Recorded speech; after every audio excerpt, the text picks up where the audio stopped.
Slivick, comprehensive news because in today's world, you need more than just sound bites. TSPN, streaming on the World Wide Web, and now on demand at TSPNTV.com.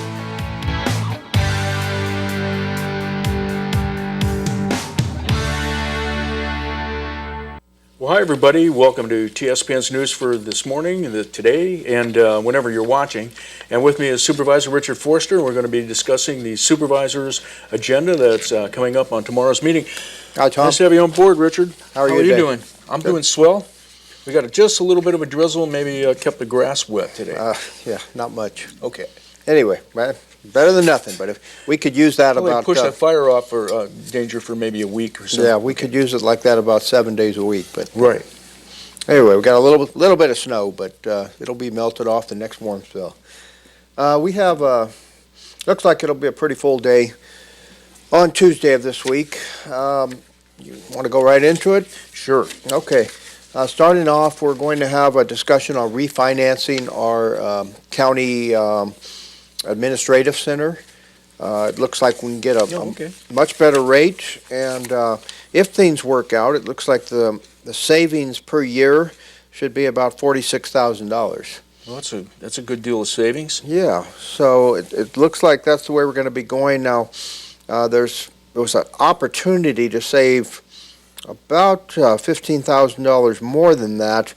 We have to go into a depository relationship with UMCA, and UMCA is the bank that's being recommended that we do business with if we can meet the time deadlines. If not, we'll have to probably go with Capital One. So what's in your wallet? So anyway, the UMCA, the depository relationship would mean, of course, we would have to have money that sits in UMCA Bank, and they would be making the interest off that they charge others, not the 1%, but for any interest that they make. Right now, where does the money sit, Richard?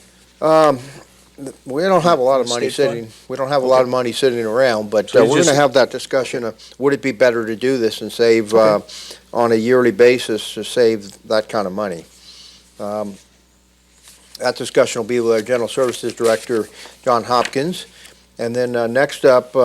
You know, we have quite a few items that don't have any backup material, and the backup material seems to funnel in slowly before the meeting, but as a board member that has to review these things, I really don't like that very much because it doesn't give you as much time to absorb them, because most of these things we get on Thursday or Friday of the preceding week. Okay. And like this time, I spent almost half a day doing reading on the items. So. Next item is the Amateur County Chamber of Commerce. We have no backup information on this. They're asking asking for their $25,000 budgeted allocation, and I'm sure we'll get some backup.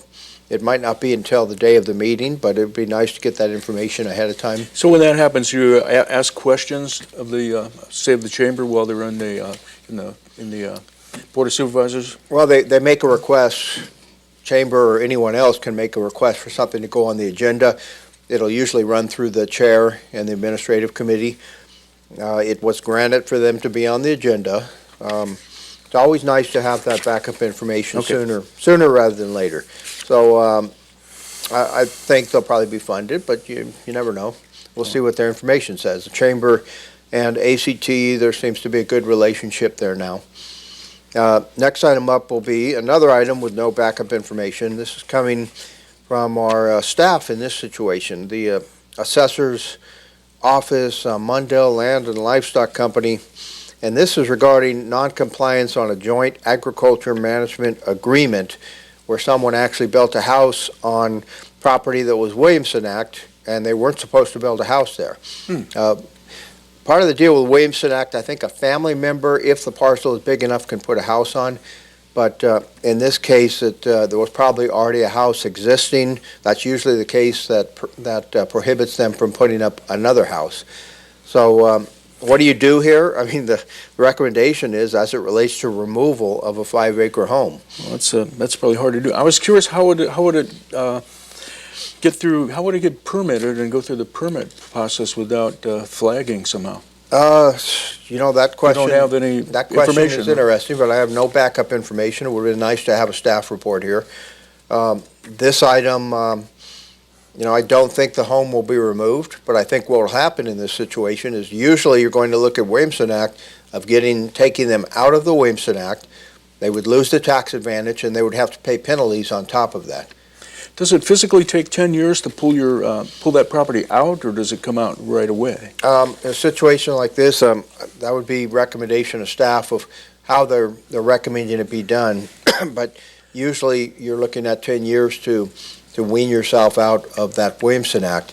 In this situation, because there's been a glaring issue of putting a house up on it, I'm not sure. That's why a staff report is always nice to have. And even though the state isn't paying monies into the Williamson Act, the counties still are in California? Yes. Okay, so that's still funded as the tax advantage. Right. So here's a case where someone has violated the rules of the Williamson Act, and yet they're still getting the tax advantage. The county is the one not receiving that full tax revenue.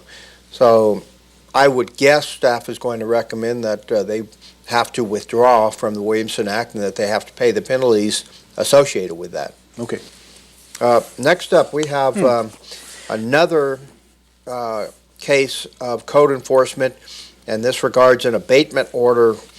And this case actually has been going on for quite some time. Okay. There's a couple briefs. 2 books here actually showing the history of this case, and our agenda packet does it too. They've organized it a little more here, our code enforcement officer, but this actually started back in 2012, I believe, with a family that is over in the Latrobe Road area. The mother has since passed away, but it started with her children living in a barn that was not permitted. And no septic system either, I might add. Now we're at the point that they went through the code enforcement process, they were giving an abatement order, they were giving timelines to meet their requirements. Those requirements in this case... To pull that barn up to a living code, or? No, it actually involved the septic system. Oh, okay. They had to install a septic system. I think they were ordered to leave the barn, so they're probably occupying the house now, as I understand, since the mother has deceased. But the abatement order was they were allowed to have gray water and septic go into a tank. That tank had to be pumped on a regular basis, on a monthly basis. Last time our county department went out, I don't think it was code enforcement, it was environmental health that went out to check on the status. There was actually a line running from the tank with a pump attached to it to pump it into a ditch off out in the field. So pretty out and out penalty. I mean, well, you're giving what am I people. trying to say? Yeah, you're giving people a chance to remediate the situation, and it's like they're kicking dirt on you for doing that. This is one of those cases. What's your option? The option here is to kick them out of the house and say you can no longer stay in that house. And I think that's what strongly the board is going to be looking at, because there were alternatives for them in place. They were given the option to go out and get financing to put a septic system in that was reliable and that would not do any damage to the environment. But the other thing is, some of that runoff could end up on the neighbor's property. Right. So you're affecting multiple people there. And where's that located one more time? Not the house, but in what area? Latrobe? It's out on Latrobe Road? Yeah, Latrobe Okay. Road. All right. In the Plymouth area. It's not something that I like doing, coming down on people. No. But you know what? We're taking the time for the county. We're taking a lot of county employee time, a lot of taxpayer time to deal with these issues, and you're giving them a break. You're asking them to try and come up with the alternatives so that they can stay in the house, and then they ignore those alternatives, knowingly ignore it. So I think the board will deal with that pretty harshly tomorrow. Okay. All right. And then we have a mid-year budget update. This is ongoing. As you remember, at the last meeting, our CAO gave us some pretty bad news, and we somewhat knew it because of the the gas tax, $780,000 loss, the special distribution fund, we're not getting that money, and a couple of other things. We thought we were going to get the 2009 reimbursement for the basic aid monies from the state. That's not happening. So our CAO was instructed to meet with Jackson Rancheria representatives and try and guarantee as much as you can that the funding will be there, because based on what he had said at the last meeting, the board said, how do we know that's going to happen? So our CAO and the administrative committee has met with representatives from the Rancheria, and they'll be bringing that back for our budget discussion. Does the monies go from the Rancheria to the state and then come back? Which formula? I'm not sure what formula, but isn't this for mitigating for the Rancheria? Does that's what I guess what I was saying. Do the monies go right to the county? Some of that, with the special distribution fund, what's That's happened right. is the fund has gone dry. Right. After the non-gaming tribes take their share out of that state special distribution fund, there's supposed to be enough left over to mitigate a lot of the effects of gaming on the county. This last cycle, there was no money left. The assumption can be made by some that there might be money in that account next year. I don't think we can make that assumption. So we had to have those discussions with the tribe to say, are you willing to make us whole if this fund is not there? I think the tribe has indicated that the tribal representatives, that they intend to try to fully mitigate for the effects beyond what they were paying before. We're going to take a break in about 10 seconds or so. Maybe we can come back and talk just a little bit more about that. Okay. So stay with us here on TSPN. We'll be right back. You're watching Amador County's local television network,